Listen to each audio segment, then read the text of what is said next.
how do I get someone else to take ownership? And it's the question we hear most often at Echelon Front. What people think is like, well, but I wanted Leif to take ownership, and now I'm just taking even more ownership. And how does that actually work in the end? You want people on your team to step up and actually take the lead on things, take ownership of stuff. You're used to me telling you what to do. They don't see that as a lack of ownership themselves, right?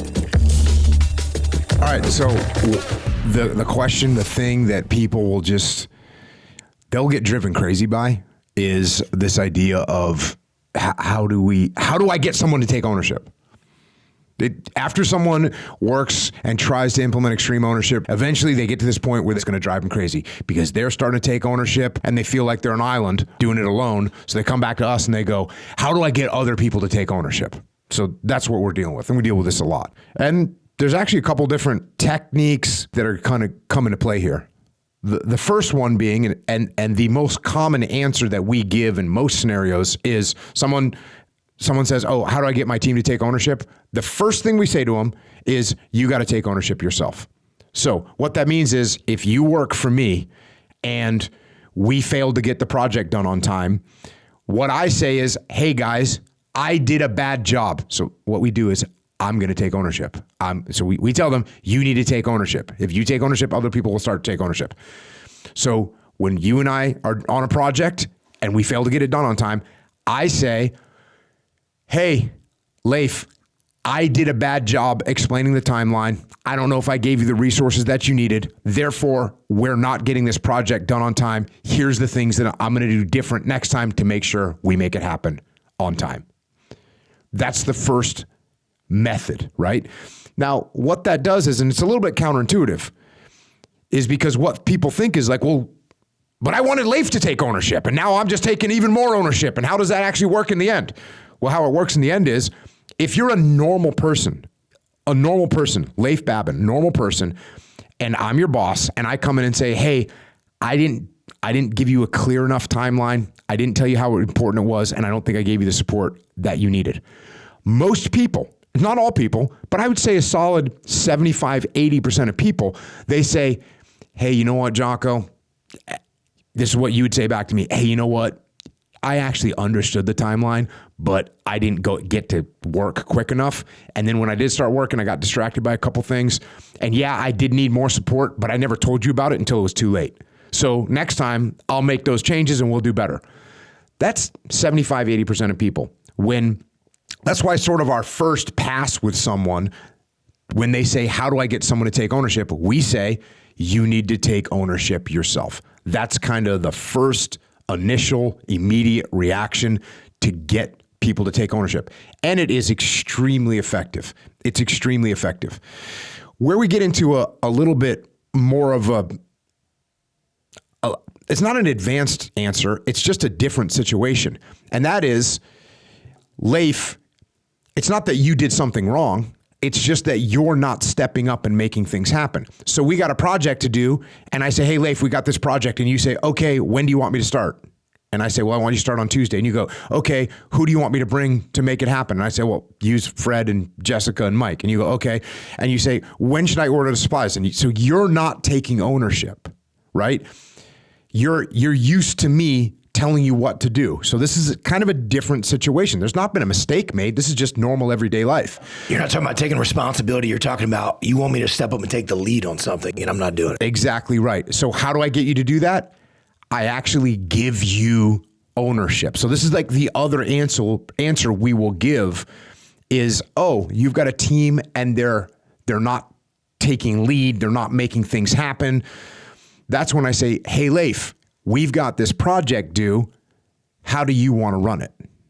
And right then you say, well, what timeline should I run? And I say, well, Leif, you come up with a timeline. Here's when the project's due. You can figure out when all these other, milestones need to be met. You can figure that out. And you go, okay, well, who should I have on the project? And I go, oh, whoever you want, let me know. And if, you need 3 or 4 people, 5 people, I don't know. You tell me, look at the scope of the project and get back to me.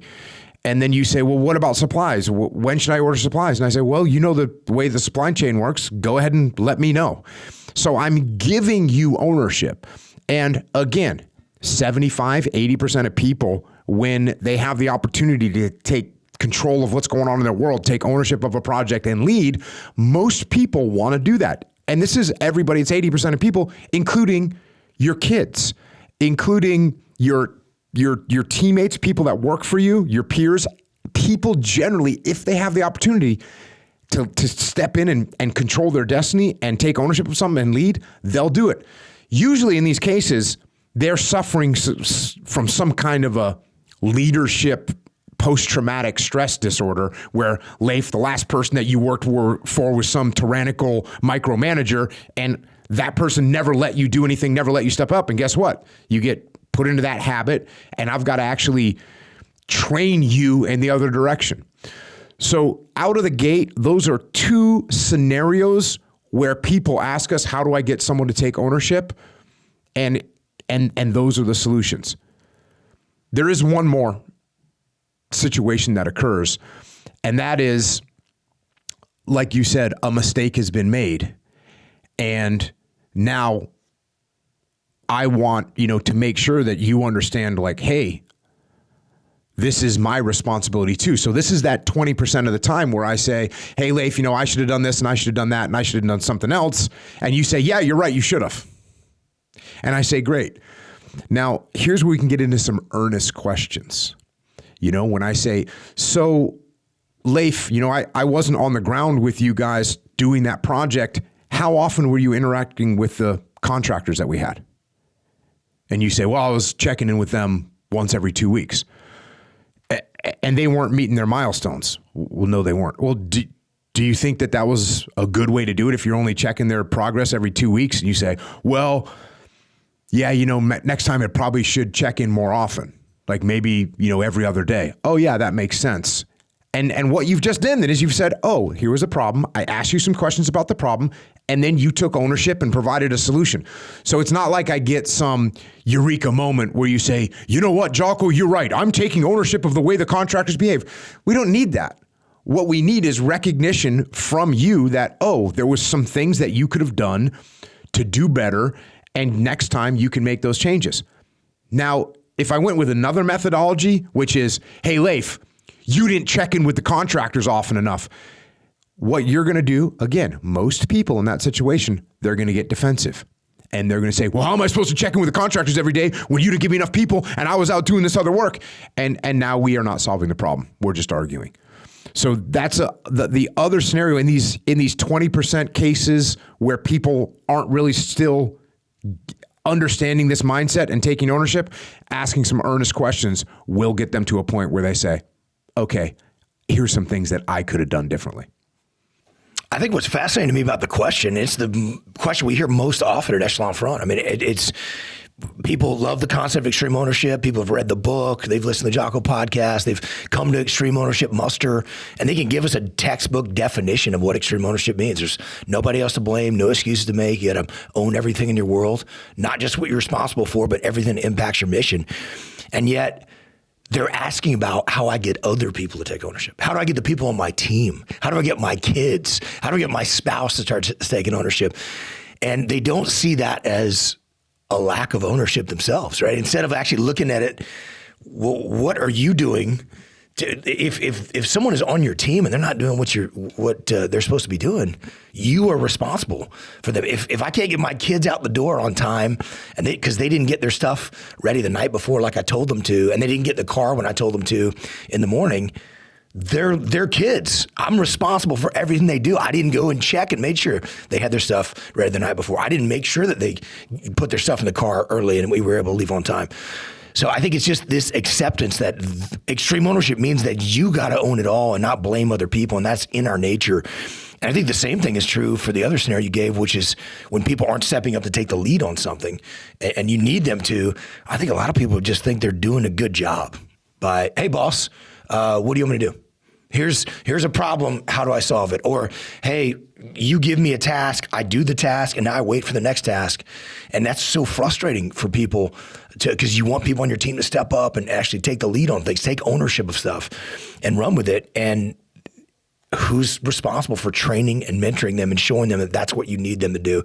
It's you. And when you set the example of taking ownership because you are responsible for everything that happens in your world, then the people around you are going to take ownership as well. Yeah, and I think going back to that question, so if people aren't taking ownership and you say, okay, step number one is what am I doing wrong? That's step number one.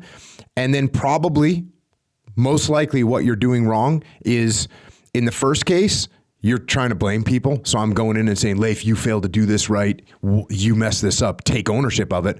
That is not a good approach. That's a mistake that you're making. Instead of taking ownership yourself and saying, hey, Leif, I know we didn't finish the project on time. I should have given you better support. I should have given you better supplies. I should have made the timeline really clear. That's what I should do. I should take ownership. So that's the mistake that you're making. You are probably placing blame on other people and they're reacting to it by pushing back and getting defensive. That's number one. The other one is, if you've got people that aren't stepping up and leading and you say, what am I doing wrong? You're probably micromanaging. You're probably being an easy button. And that's why you got people that aren't stepping up and taking ownership. So as the word itself implies, extreme ownership, when people aren't taking it, that are around you, that work for you, that you work for, whatever the case may be, the problem is you. And the solution is to use these protocols of taking ownership yourself or giving ownership. And I know that's a strange dichotomy, but that's what you need to use in these cases.